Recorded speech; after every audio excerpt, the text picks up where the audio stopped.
everyone, it's Monday here at Craft Clutch, and that means it's Make Something Monday. And today I'm going to be making the glass stones with pictures and stuff on it. I had shared, I believe it was Lily that had made some and sent them to me to share for what you've been doing Wednesday a couple weeks ago. And you guys loved them and wanted to know how to make them, so I am going to show you.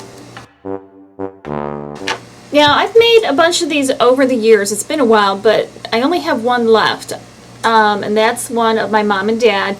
And I did put a magnet on the back of it, and don't ask me where I got these big stones. I don't know. I don't have any more of them, but I use the littler stones usually. And the problem with this one was it was so light, and when I put the magnet on, it did kind of show through. But we're not going to do that. We're going to just use stuff out of catalogs or magazines, and I have a bunch here, and we're going to get started. You can use any size stone that you want, and these are clear, so they're a little hard to see, but I'm working on some parchment paper just for easy cleanup. I have these bigger ones, and I have these little ones. And all you need to do is go through, and you can go like any kind of a catalog. Like here's a Pottery Barn, and just start paging through. Because you might find something really cool, like, you know, like this lamp is kind of neat. You might find like a pattern on a pillow. They might have a flower arrangement. Like here's the flag. You can kind of even do just partial. And you can just kind of lay it over different things. Here's a very floral kind of a catalog. Here's, you know, you could take some of her skirt, put it over there, kind of see different areas that might work. So let's say you find a pattern or something you like, and I think I'm going to do this flower pot, and it has kind of a cool pattern to it, and I'm going to do it on a smaller one. So let me get some of the stuff out of the way, and you can use a pen, a pencil, whatever. Place it where you kind of like the pattern, and then I'm going to just draw around it. So do that, and then you want to cut quite a bit actually inside of that. There we go. We'll just keep cutting, cutting, cutting. And you'll never get it perfect, so don't even start striving for that. But you want to make sure that, like here, it's hanging over a little bit, so I'll trim it just a little bit more. Okay, then you want to take your Mod Podge, and I think you can use white glue for this as well.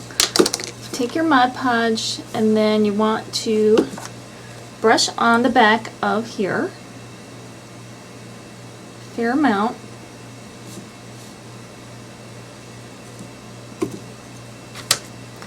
Then you want to go over and squish it down.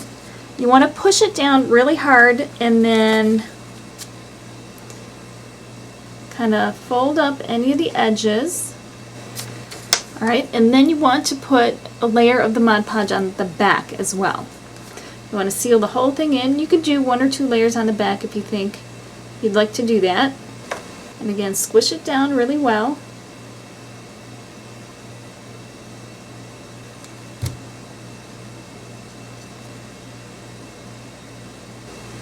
Then leave it to dry. And that's basically all there is to it. I'll do a larger one also. I think I'm going to do that flower right there. I don't know if you can see it. So I'm going to cut it out. So place it where you like it. Trace it. And just so you know, I mean, like I have some kind of pointy edges and stuff on there. Doesn't matter. You won't see that. So again, take your Mod Podge, put it on the flat side of the stone.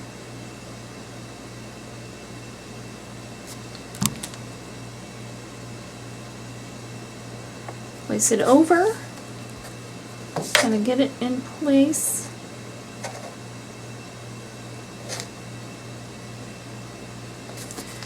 Squish it down, and then go over the back.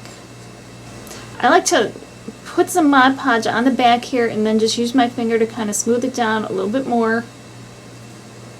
And then you can brush a little bit more over it just to clean it up. But I think it helps get the edges down and everything, and if you have the Mod Podge on here first, your finger won't stick to it and like rip the paper. So there is that one. We will set that aside to dry. I'm going to make some more and then I'll come back and we'll see how they all turned out. Okay, I am back with the finished pieces and I kind of wanted to show them to you. Here's a dragonfly piece that came from some kind of garden art. This was from a flower pot. This was from a flower catalog. And these have writing on the back, and it's not like it shines through or anything, so you don't really have to worry about that. If you want to give them a little more depth or a finished look on the back, just take some black acrylic paint. You don't need much. And you might want to do 1 or 2 coats depending on the coverage that you get. And then you can't even tell on the front, but it gives you a cleaner back. So I'll do that on 2 of these. And I know some of you are wondering, okay, so now I have these glass stones, what do I do with them? Well, you can glue them onto ring blanks and turn them into rings. You can glue some magnets behind it and turn them into magnets for like your refrigerator. Or you can take a jewelry bail, and that's B-A-I-L. You can find them online in your craft stores, and you can glue that right to the back, and it creates a hook like I've done in other projects. I don't happen to have one handy. And you could do that and put, you know, a ribbon or a cord on there, and then you'll have a cool pendant to wear. So I hope you like it. I hope you give it a try. Remember to rate, comment, and subscribe. And we will see you next time. Happy crafting. And thank you for watching.